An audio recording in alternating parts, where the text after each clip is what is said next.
அஸ்ஸலாமு அலைக்கும் வரஹ்மத்துல்லாஹி வபரகாத்துஹு. ஒரு சிறப்பான ஒரு துஆவை சொல்ல வந்திருக்கிறேன்.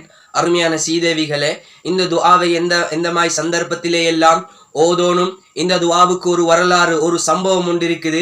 இதையும் சொல்லி இந்த துஆ என்ன, இந்த துஆவை எப்படியான நேரத்தில் ஓதோனும் என்ற விஷயத்தை எல்லாம் சொல்லுவேன்.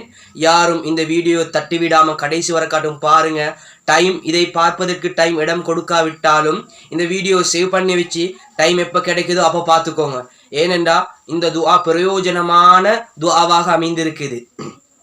இது மாதிரி நல்ல விஷயங்களுக்கு நம்முடைய காது செவி மடுக்கவில்லை என்றால் நம்மை போல நஷ்டவாளிகள் யாரும் இல்லை. அருமையான சீதேவிகளே, நமக்கு ஒரு வழக்கு இருக்குது. இந்த வழக்குல வெற்றி பெறணும் என்று நிறைய பேரோட ஆசை இருக்கும். இந்த வழக்கு நல்லபடியா முடியணும் என்று ஆசை இருக்கும். இப்படியாப்பட்டவங்க எல்லாம் இந்த துஆவை ஓதி அவங்க ரப் இடத்துல பிரார்த்தனை செய்தால் அல்லாஹ் தாலா அவங்களுக்கு பெரிய பாதுகாப்பை, பெரிய வெற்றியை அந்த விஷயத்தில் அல்லாஹ் தாலா சீராக்கி கொடுத்து விடுவான். அது மட்டும் இல்ல, நான் ஏற்கனவே பல முறை நான் சொல்லியிருக்கிறேன், நமக்கு இருக்கக்கூடிய பரீட்சைகள் எப்படியாப்பட்ட சோதனையாக இருந்தாலும், அது ஸ்கூல் சோதனையாக இருந்தாலும் இல்லாட்டி வேற சோதனைகளாக இருந்தாலும், இதுல பாஸ் ஆகணும் என்று, வெற்றி பெறணும் என்று, நல்ல முறையில முடியணும் என்று நிறைய பேர் ஹாஜத் வச்சு கொண்டிருப்பாங்க. இப்படியாப்பட்டவங்கள் எல்லாம் இதை கூறி இந்த விஷயத்தை செய்து அல்லாஹ் இடத்துல பிரார்த்தனை செய்தால் அல்லாஹ் தாலா அதை சீராக்கி கொடுத்து விடுவான். அது மட்டும் இல்ல, நம்முடைய வீட்டில் இருக்கக்கூடிய நெருக்கடி எல்லாம் நீங்கி செல்வ சூழ்நிலை உண்டாகணும். வீட்டில் நெருக்கடி, மனசில் நெருக்கடி, வெளியே நெருக்கடி, இது மாதிரி நெருக்கடிகள் ஒன்றும். இப்படியாப்பட்டவங்க எல்லாம் இந்த துஆவை ஓதி அல்லாஹ் இடத்துல பிரார்த்தனை செய்தால் அல்லாஹ் தாலா அதை நீக்கி கொடுத்துடுவான். யா அல்லாஹ், இந்த விஷயத்தை சீராக்கித்தா, இந்த நெருக்கடியை நீக்கியா அல்லாஹ், எனக்கு பெரிய மகிழ்ச்சியை தான்னு கேட்டு அல்லாஹ் தாலா நிச்சயமாக கொடுத்துடுவான். அது மட்டும் இல்ல, இந்த உலகத்திலே நம்மை வருத்தி போடுகின்ற எப்படியாப்பட்ட கவலையா இருந்தாலும் அல்லாஹ் தாலா அந்த கவலையை நீக்கி கொடுத்துடுவான். இதுக்கு முன்னுக்கால வீடியோல எங்களோட கவலைகள் எப்படியாப்பட்ட முறையில் வரும் என்ற சந்தர்ப்பத்தையும் கூறி நபிமார்கள் ஓதிய 3 சிறப்பான துஆக்களையும் சொல்லி போட்டு இருக்கிறேன். அந்த வீடியோ லிங்க் டிஸ்கிரிப்ஷன்ல இருக்கி பார்த்துக்கோங்க. இப்படியாப்பட்ட கவலைகள் எல்லாம் நீங்கிடும். அது மட்டும் இல்ல, ஒருத்தர் கப்பல்ல போறாரு, மீன் பிடிக்கிறதுக்கு போவாங்க. இப்படியாப்பட்டவங்க எல்லாம் நல்ல முறையில பேத்து சேர்ந்து நல்ல முறையில் வரணும் என்று பாதுகாப்பு பெறக்கூடியவங்கள் எல்லாம் இந்த விஷயத்தை, இந்த துஆவை ஓதி அல்லாஹ் இடத்துல பாதுகாப்பு தேடினால் அல்லாஹ் தாலா அவர்களுக்கு பாதுகாப்பை அளித்திடுவான். அது மட்டும் இல்ல, எனக்கு ஒரு நோக்கம் இருக்குது, என்ன ஒரு ஹலாலான ஹாஜத் இருக்குது, என்ன ஒரு தேவை இருக்குது, நீண்ட நாள் கேட்டு வந்தேன், கபூலாகவில்லை. இப்படியாப்பட்டவங்க எல்லாம் இந்த விஷயத்தை ஓதி கேட்டு அல்லாஹ் தாலா நிச்சயமா கொடுத்து விடுவான். அது மட்டும் இல்ல, நாங்கள் ஒரு அநியாயத்துக்குள்ளாக இருப்போம், ஒருவரால் அநியாயம் செய்யப்பட்டிருப்போம். இப்படியாப்பட்டவருடைய அநியாயத்திட்டும் நான் விடுபடணும், நல்ல முறையில நான் இருக்கணும் என்று சொல்லக்கூடியவர்கள் எல்லாம் இதையோதி கேளுங்க, அல்லாஹ் தாலா கொடுத்துடுவான். அது மட்டும் இல்ல, எதிலாவது எங்களுக்கு வெளிச்சத்தை காணணும் என்று இருப்போம். இப்படியாப்பட்டவங்கள் எல்லாம் ஓதி கேட்டா அல்லாஹ் தாலா அவங்களுக்கு வெளிச்சத்தை கூட கொடுத்து விடுவான். அது மட்டும் இல்ல, ஒரு திருமணம் இருக்குது, என் திருமணம் இருக்குது, சீராகுது இல்லை, இந்த திருமணம் சீராகணும் என்று இருக்கக்கூடியவங்க இருப்பாங்க. திருமணம் சீராகும். அது மட்டும் இல்ல, யா அல்லாஹ், திருமணம் முடிக்க போறேன், இவர் நல்லவராக இருக்கிறாரா அல்லது இந்த பெண் நல்லவளாக இருக்கிறா என்று தெரியவில்லை, ரப்பே ரஹ்மானே, எனக்கு அதை தீர்வை நீ காட்டி கொடு என்று கேட்டா அல்லாஹ் தாலா நிச்சயமாக கொடுத்து விடுவான். அது மட்டுமில்ல, என்ன நாட்டங்கள் இருந்தாலும் அதை நிறைவேற்றி கொடுத்து விடுவான். நோய் குணமடையலையா, எப்படியாப்பட்டவங்களும் மோதி அல்லாஹ் தாலா அவங்க நோயை குணமாக்கி கொடுத்து விடுவான். இதே போல இந்த உலகத்திலே எமக்கு என்னென்ன நாட்டங்கள் இருக்குதோ, என்னென்ன விஷயங்கள் இருக்குதோ, அதுவெல்லாம் இந்த துஆவை பாவித்துக் கொள்ளலாம். ஓதி பாருங்க, பெரிய பலனை கண்டு கொள்வீர்கள். இந்த சிறப்பான சம்பவத்தை பார்ப்போம். ஒரு நாள் முத்தரஃப் இப்னு அப்துல்லா என்று சொல்லக்கூடியவர் அவருடைய நண்பருடைய வீட்டுக்கு, மன்சூர் என்று சொல்லப்படக்கூடிய நண்பருடைய வீட்டுக்கு போறாரு. போவோம். ஆனா மன்சூர் ரொம்ப கவலையோடு, ரொம்ப துக்கத்தோடு இருந்தாரு. ஏனென்றா அவருக்குரிய நேசத்துக்குரியவர்களை அவர் இழந்ததால அவர் ரொம்ப சோகத்திலேயும், அவருக்கு பேச முடியாம போய்விட்டது. அவர் பேசல, அவருக்கு பேசுறதுக்கு தடையா இருந்துச்சு இந்த கவலை. கொஞ்ச நேரமாகி சொல்லுறாரு, யா முத்தரஃபே, என்னை ஒரு கவலை சூழ்ந்து கொண்டிருக்குது. இதை சோதித்து அல்லாஹ்வை தவிர வேறு யாராலும் நீக்க முடியாது. அதை நீக்குவதற்கு நான் ஓதக்கூடிய ஏதாவது ஒரு பிரார்த்தனை, ஒரு துஆ இருக்குதா என்று கேட்க முத்தரஃப் இப்னு அப்துல்லா அவர்கள் சொல்கிறார்கள், உமர் இப்னு சாபித்தை தொட்டும் முஹம்மது இப்னு சாபித்தை தொட்டும் அறிவித்த ஒரு விஷயத்தை, துஆவை சொல்லுகிறாரு. அவர் சொன்னாரு, பசராவை சேர்ந்த ஒரு மனிதருடைய காதுல ஒரு கொசு போயிட்டு அவருடைய செவியை கூட அடித்து விட்டது. இரவு பகலாக அவர் தூங்கவும் இல்லை.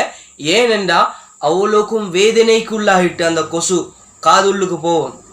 உடனே அந்த நேரத்தில் ஹசனுல் பசரி உடைய தோழர் அவர் கூறினாரு, ஸல்லல்லாஹு அலைஹி வஸல்லம் அன்னவர்களுடைய நபி தோழராகிய அல் அலா இப்னு ஹல்ரமி அவர்கள் பாலைவனத்திலும் கடலிலும் துஆ கேட்டது போல அல்லாஹு தஆலா அவருக்கு பாதுகாப்பு அளித்தான்.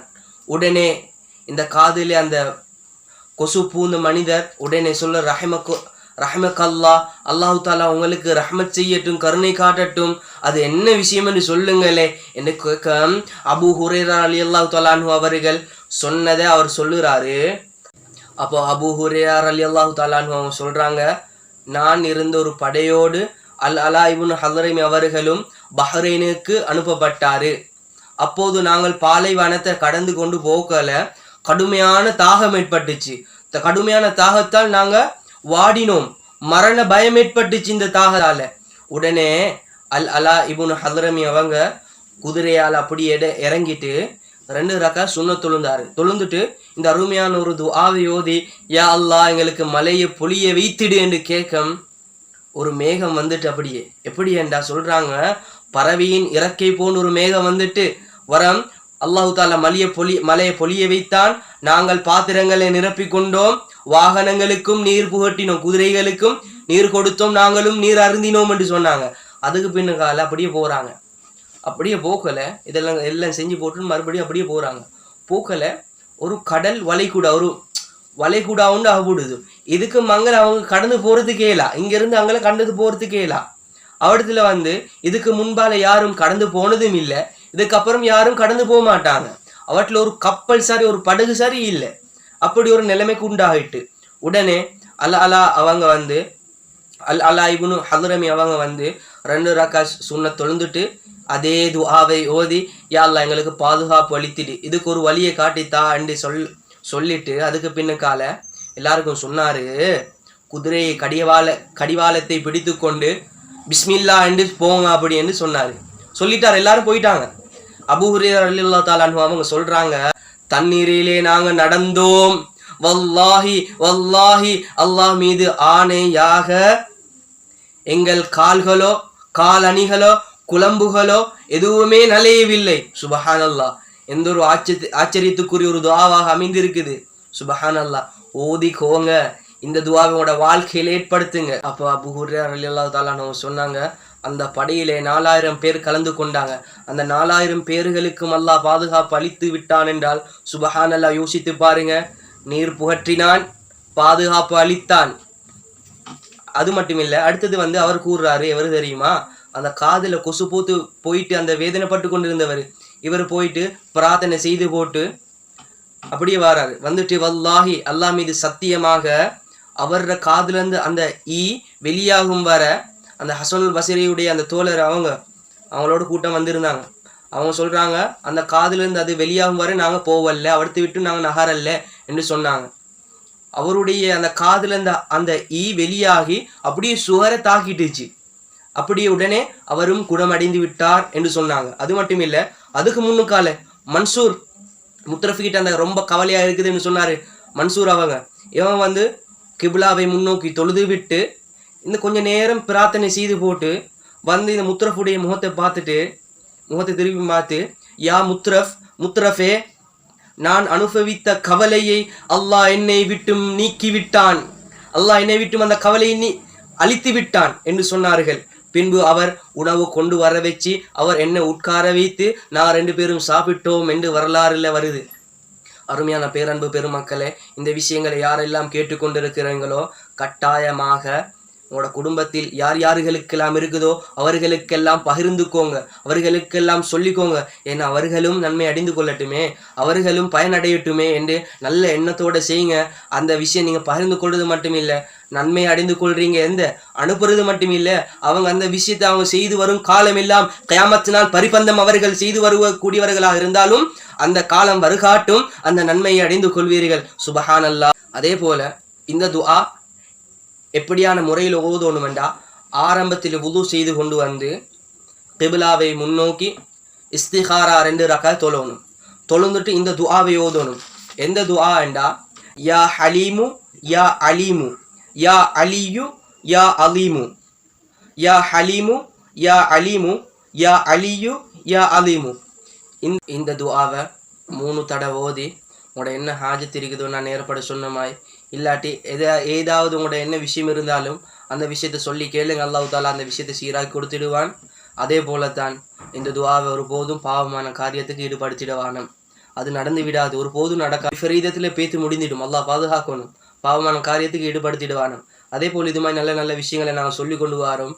எங்களை சப்ஸ்கிரைப் பண்ணாதாக சப்ஸ்கிரைப் பண்ணி வச்சுக்கோங்க. ஏனென்றா அப்போ தான் எங்களுடைய நல்ல நல்ல விஷயங்கள் உங்களுக்கு வரும். அப்போ தான் நீங்கள் பார்த்துக்கொள்வீங்க. இது மாதிரி ஏராளமான துஆ, அடிக்கடி துஆக்களை தான் சொல்லி கொண்டு வரேன்.